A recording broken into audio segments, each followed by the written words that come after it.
Shine tech మీ ఇంటిని మరింత అందంగా మార్చాలనుకుంటున్నారా? స్పెషల్ అట్రాక్షన్ తో పాటు లివింగ్ కి perfect solution. UPVC windows and doors, Bontada group.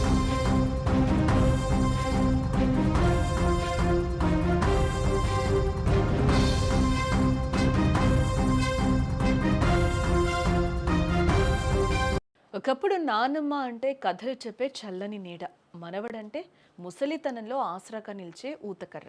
కానీ కలికాలం ప్రభావమో లేక కాసుల కక్కుర్తో తెలియదు, కానీ అదే మనవడు నానమ్మ పలిట మృత్యువై దాపురిస్తూ ఉన్నాడు.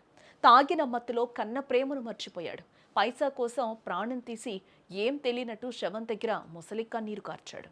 విజయనగరం జిల్లా భోగాపురంలో జరిగిన ఈ దారుణ హత్య వెనుక ఉన్న అసలు నిజాలు వింటే ఒళ్ళు గగురు పొడుస్తోంది. విజయనగరం జిల్లా భోగాపురం మండలం ముడసలపేట ఎయిర్పోర్ట్ కాలనీలో ఒక విషాదం చోటు చేసుకుంది.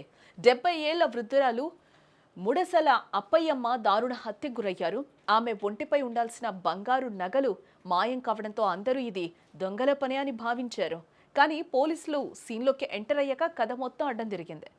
మృతురాలు అప్పయ్యమ్మ తన చిన్న కుమారుడికి కూతురికి ఆర్థిక సాయం చేసేవారు, కానీ పెద్ద కుమారుడి కుటుంబానికి ఇచ్చేవారు కాదు. ఇదే విషయంలో మనవడు ముడసల గౌరీ మనసులో కక్ష పెంచుకున్నాడు. ఆ కోపంతోనే మద్యం మత్తులో ఇంటికొచ్చిన మనవడు గౌరీ బైక్ ఫినాన్స్ కట్టడానికి వృద్ధురాల్ని డబ్బులు అడిగాడు. నానమ్మ నిరాకరించడంతో ఆవేశంతో ఊగిపోయాడు. పక్కనే ఉన్న తలగడను తీసుకుని ఆమె ముఖంపై అదిమి పట్టుకున్నాడు. కాసేపటికే ఆ ప్రాణం గాల్లో కలిసిపోయింది. హత్య తర్వాత ఇది దోపిడీగా నమ్మించేందుకు నిందితుడు పక్క ప్లాన్ వేశాడు. ఆమె ఒంటిపై ఉన్న బంగారు చెవి రింగులు, ముక్కు కమ్మలు, వెండి పట్టీలు తీసుకున్నాడు. అనంతరం శవాన్ని ఇంటి నుంచి బయటకు తీసుకెళ్లి ఊరి శివార్లలోని నూతి దగ్గర పడేశాడు. తెల్లారి ఏం తెలియనట్లు ప్రవర్తించాడు. But clues team and dog squad రంగంలోకి దిగాక సీన్ మొత్తం కూడా మారిపోయింది. అక్కడ పోలీస్ కుక్క పదే పదే మనవడు గౌరీ చుట్టూనే తిరగడంతో పోలీసులకు అనుమానం బలపడింది.